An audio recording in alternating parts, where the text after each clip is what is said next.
तैनात स्वतंत्र अमृत भारत महोत्सव में कार्यक्रम में मौजूद है और क्या कुछ कह रहे देश के हैं, सुन विभिन्न लेते हैं। युद्धों में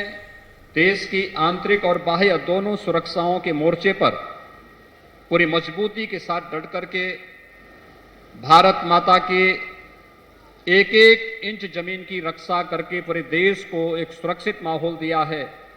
उन सभी अमर बलिदानियों के प्रति, अमर शहीदों के प्रति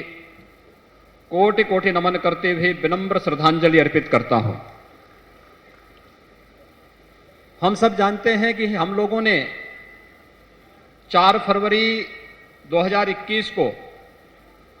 गोरखपुर से चौरी चौरा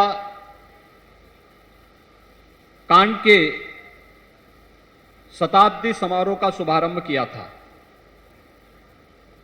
और उस समय आदरणीय प्रधानमंत्री जी का मार्गदर्शन पूरे देश को आजादी के आंदोलन में योगदान देने वाले उन सभी शहीदों के प्रति श्रद्धा और सम्मान का भाव व्यक्त करने 2022 में जब ये देश अपनी आजादी का अमृत महोत्सव आयोजित कर रहा होगा, उस समय की एक कार्य योजना उपलब्ध कराई थी।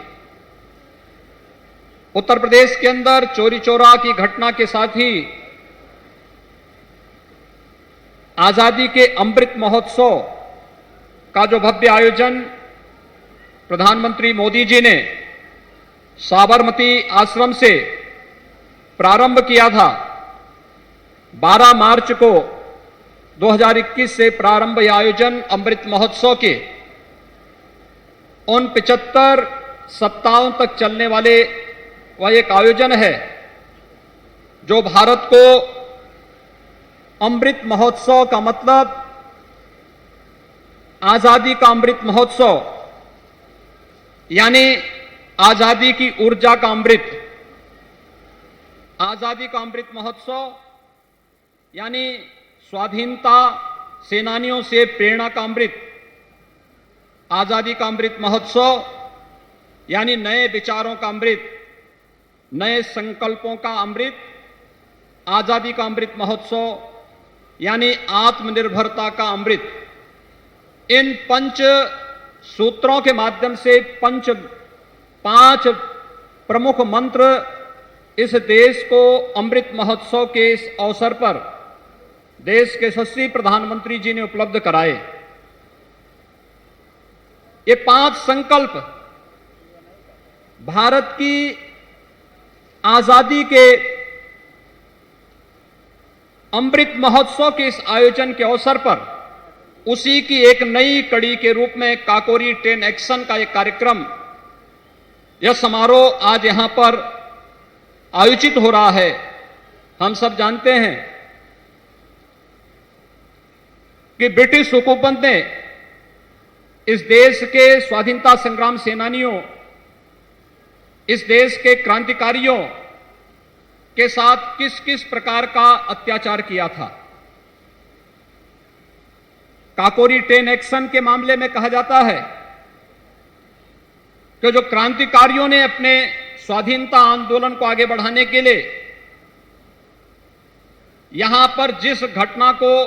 अंजाम दिया था, उसमें उनके हाथ केवल लगे थे 4600 रुपये, 4600 रुपये। लेकिन अंग्रेजों ने देश के क्रांतिकारियों को और इस पूरे कार्यक्रम के साथ जुड़े हुए उन क्रांतिकारियों के खिलाफ कार्रवाई करने, मुकदमे चलाने, उन्हें फांसी पर लटकाने तक जो धनराशि खर्च की थी, उस समय 10 लाख रुपए खर्च किए थे। यानी ये क्रूरता की एक नई कहानी को हम सबके सामने प्रस्तुत करता है, हम सबकी आंखों को खोलने वाला है और जो हमें हमेशा इस बात का एहसास कराता है कि देश की स्वाधीनता से बढ़कर के कुछ नहीं हो सकता है। और हर हाल में हर भारतीय का यह दायित्व बनता है कि हम अपने देश की इस आजादी को हर हाल में सुरक्षित रखें। देश का आजादी का यह अमृत महोत्सव का कार्यक्रम हम सबको इस नई प्रेरणा के साथ आगे बढ़ने के लिए प्रेरित कर रहा है। काकोरी 10 एक्शन के समय हम सब जानते हैं पंडित राम प्रसाद बिस्मिल के नेतृत्व में क्रांतिकारियों की जिस टीम ने इस घटना को यहां पर देश के क्रांति आंदोलन को आगे बढ़ाने का एक नए कार्यक्रम को आगे बढ़ाया था, वह पंडित राम प्रसाद बिस्मिल, ठाकुर रोशन सिंह, चंद्रशेखर आजाद, अस्फाउल्लाह खां, राजेंद्र नाथ लाहिड़ी जैसे महान क्रांतिकारियों के एक समूह ने देश की क्रांति की यह ज्वाला बुझने न पाए, बंद न होने पाए, इसलिए इस कार्यक्रम को आगे बढ़ाने का कार्य किया था। देश अंग्रेजी हुकूमत के सामने कभी झुका नहीं। अलग अलग देश के कोनों में अलग अलग समय में अलग अलग प्रकार के कार्यक्रम होते रहे, लेकिन सामूहिक रूप से 1857 का देश का प्रथम स्वातंत्र समर, जिसमें झांसी की रानी लक्ष्मीबाई ने, जिसमें मंगल पांडे ने, जिसमें मेरठ के क्रांतिकारियों ने देश के अलग अलग स्थानों पर क्रांति की जिस लौ को आगे बढ़ाया था, चोरी चोरा की घटना उसकी अगली कड़ी थी। और चोरी चोरा की घटना के बाद काकोरी ट्रेन एक्शन उसी कड़ी को एक नई मजबूती देते हुए ब्रिटिश हुकूमत की जड़ों को भारत के अंदर हिलाने में एक महत्वपूर्ण भूमिका का निर्वहन किया था। और इसलिए क्रूर ब्रिटिश हुकूमत ने उस समय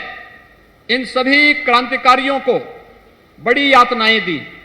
पंडित राम प्रसाद बिस्मिल को गोरखपुर जेल में ले जाया गया, वहां उन्हें फांसी की सजा दी गई। ठाकुर रोशन सिंह को, राम प्रसाद बिस्मिल को, अस्फाउल्लाह खां को, राजेंद्र नाथ लाहिड़ी को करमसह गोंडा, फैजाबाद और इलाहाबाद की जेलों में उन्हें फांसी दी गई। चंद्रशेखर आजाद ब्रिटिश हुकूमत के हाथों नहीं पड़े थे और अंतिम दम तक लड़ते हुए उन्होंने शहादत प्राप्त की थी। यह कहानी हम सबको आजादी की लड़ाई और आजादी की कहानी हम सबको इस बात के लिए प्रेरित करती है कि अगर हमने अपनी आजादी को सुरक्षित रखने में कहीं भी कोई कोताही बरती तो वह इसी प्रकार की यातना लेकर के वह गलतियां हम सबको और आने वाली पीढ़ी को इन्हीं यातनाओं का शिकार बनाती है। और भाइयों बहनों, जब ये देश अपनी आजादी का अमृत महोत्सव कार्यक्रम के साथ जुड़ा हुआ है, हम सबका दायित्व बनता है। 1857 का प्रथम स्वातंत्र समारोह या उसके उपरांत तमाम क्रांतिकारी गतिविधियों के वे घटनाएं जो देश के स्वाधीनता आंदोलन में अमिट अक्षरों में, स्वर्णाक्षरों में जिनको लिखा जाता है, जिनके प्रति सम्मान का भाव प्रत्येक भारतीय रखता है, ये घटनाएं हम सबको इस बात का एहसास कराती हैं कि वास्तव में हर जाति और इस देश के हर समुदाय ने देश के स्वाधीनता के इस आंदोलन में बढ़ चढ़ करके भाग लिया था। बढ़ चढ़ करके भाग लेने का मतलब, जब पूरा भारत एक स्वर में बोलता है,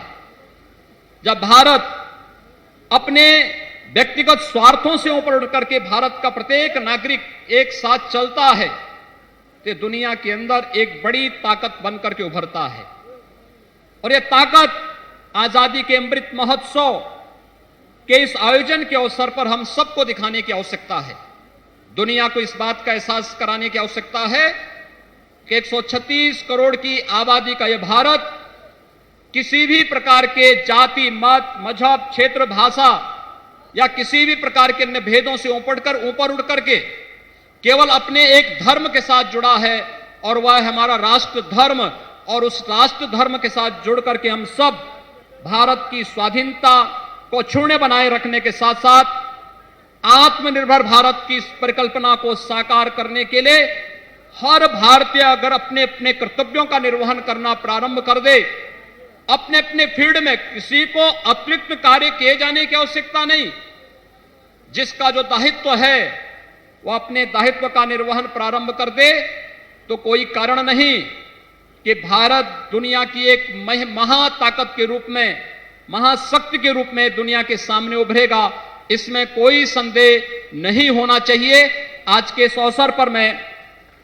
क्रांतिकारी और शहीद परिवारों से जुड़े हुए जितने भी सदस्यगण आए हैं, उन सब का आज के इस कार्यक्रम में हृदय से यहां पर सम्मान करता हूं, उनका अभिनंदन करता हूं। काकोरी पेन एक्शन से जुड़े हुए जितने भी हमारे क्रांतिकारी हैं, उन सभी क्रांतिकारी परिवार, उन क्रांतिकारियों के प्रति, भारत माता के उन सभी अमर शहीदों के प्रति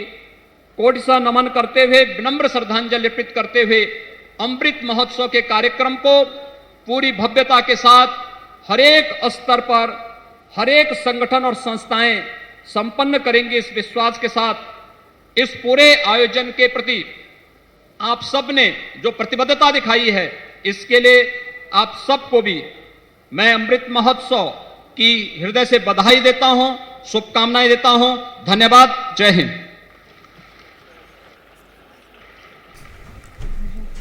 बहुत बहुत आभार, धन्यवाद माननीय। तो लखनऊ से आपको लाइव दिखा रहे हैं, जहां सीएम योगी आदित्यनाथ मौजूद है। और आपको बता दें, इस दौरान आनंदीबेन पटेल भी मौजूद है, राज्यपाल आनंदीबेन पटेल।